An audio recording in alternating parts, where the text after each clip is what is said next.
right, The Witness. It's great. It's by Felka and Jonathan Blow, who I guess I know about him, about his style of games. But this is obviously a very different style of game. This is an open world puzzle adventure, I would call it. So think of just a big bright open world, because that's what it is, like a painting almost. That's how good it looks. Sort of first person, really colourful, sort of trees and hills and grass and just sea, and it's just that's sort of the picture you get. And then you wake up in this room and you walk along, and the first thing you see is this gate with a sort of grid on it, a sort of puzzle grid. So what you do is you push the dot on the grid, and it's almost, I would say it's a bit like a maze mixed with Snake.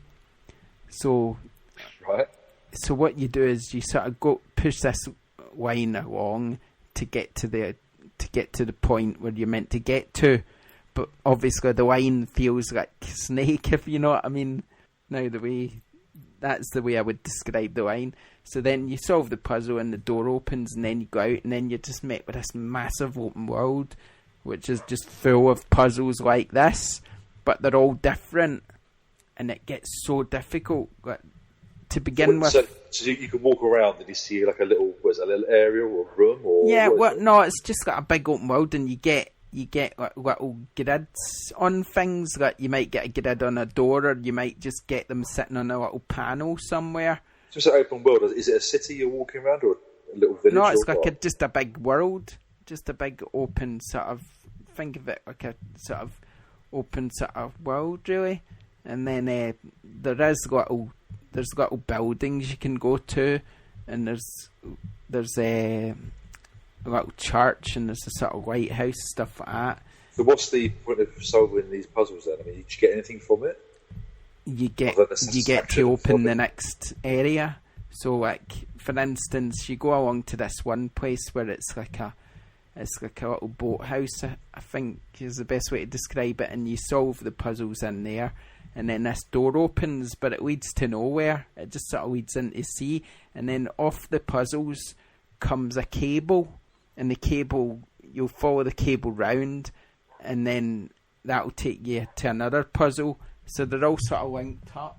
Right. Okay. And then you can sort of, when you solve the puzzle, the cable light up. So you can just keep following them all around until you've solved the puzzle in that area. And some puzzles don't actually even do anything. There's this one that took me ages to solve, and it didn't even do anything. Do you know I'm sure what I mean? It's something that you've not seen yet, maybe. Possibly, but that was just that one puzzle, but in that area I was in. But when I solved the rest of the puzzles in that area, this big camera came out the sky, what looked like a camera anyway, and then it fired a beam right over to the distance, and then the beam sort of attaches to something. And then, so what you would do is you would then go solve the other puzzles to get the rest of the beams to attach to this thing in the distance, which would then open up What's this on for? What's this come out for? PlayStation 4, PC, and Xbox One. Not Xbox One. It's probably coming to Xbox One at a later date. So to say retail game or download? It's a download, and it's about £30. Really?